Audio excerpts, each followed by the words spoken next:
अस्सलाम वालेकुम तलबा तालबात, कैसे हैं आप सब। उम्मीद है आप सब खैरियत से होंगे। हफ्तावार काम के मुताबिक पीर 19 अप्रैल 2021 उर्दू ए पढ़ाई सबक नंबर 4 हमारे कायद सफ़ा नंबर 19 प्लस लिखाई सफ़ा नंबर 21 जुज़ अलिफ।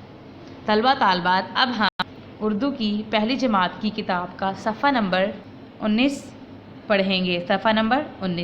सफ़ा नंबर 19 पर है सबक 4 हमारे कायद। इस कहानी में हम कायद आज़म के बारे में पढ़ेंगे। इस कहानी के अहम अल्फाज हैं रहनुमा, वकालत, कोशिश, मेहरबानी, इंग्लिस्तान।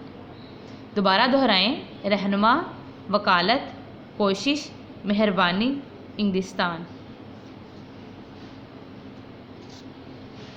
अब हम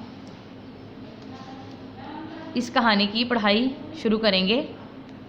कायद आज़म का असल नाम मोहम्मद अली जिन्नाह है। कायद आज़म का मतलब है बड़ा रहनुमा। कायद आज़म का क्या मतलब है? बड़ा रहनुमा।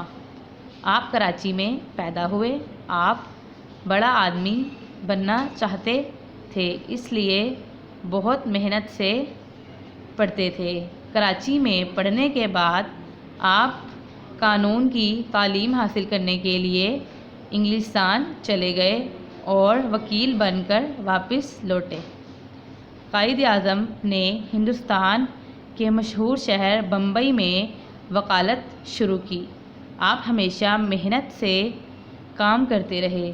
जल्द ही बहुत बड़े वकील बन गए। उस वक्त हिंदुस्तान पर अंग्रेज़ हुकूमत कर रहे थे।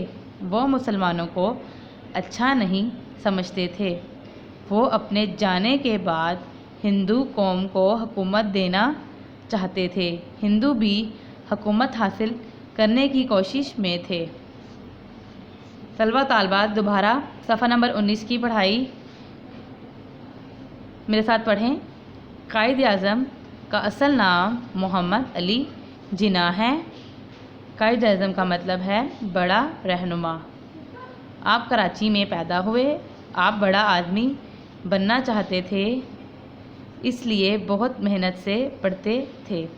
कराची में पढ़ने के बाद आप कानून की तालीम हासिल करने के लिए इंग्लिस्तान चले गए और वकील बनकर वापस लौटे। कायद आज़म ने हिंदुस्तान के मशहूर शहर बम्बई में वकालत शुरू की। आप हमेशा मेहनत से काम करते रहे। जल्द ही बहुत बड़े वकील बन गए। उस वक्त हिंदुस्तान पर अंग्रेज़ हुकूमत कर रहे थे। वो मुसलमानों को अच्छा नहीं समझते थे। वो अपने जाने के बाद हिंदू कौम को हुकूमत देना चाहते थे। हिंदू भी हुकूमत हासिल करने की कोशिश में थे। तलबा तालबात, अब सफ़ा नंबर 19 की पढ़ाई पढ़ें और इसे अच्छे तरीके से याद करें। अल्लाह हाफिज़ और अपना बहुत बहुत ख्याल रखिएगा।